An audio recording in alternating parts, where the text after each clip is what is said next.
कधी झालं नव्हतं। पहिल्यांदा असं दुःख आपल्यावरती ओढून आलं आणि या दुःखातून भगवंतांनी आपल्याला सावरण्याची बुद्धी द्यावी म्हणून हे भगवंताच्या चरणी लावलेली हे कॅन्डल आहे।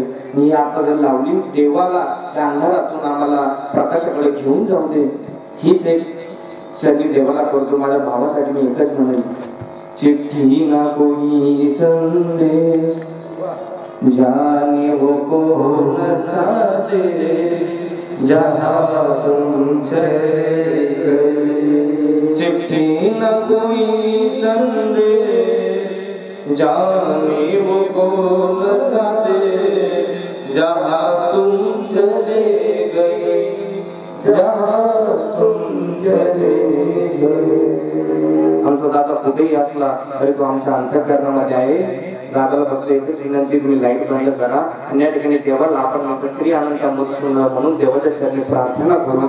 लाईट सगळी बंद करा आणि कॅन्डलच्या उजेडाच्या प्रकाशात देवाला आपण या ठिकाणी विनंती करायची। श्री अनंत मधुसूदन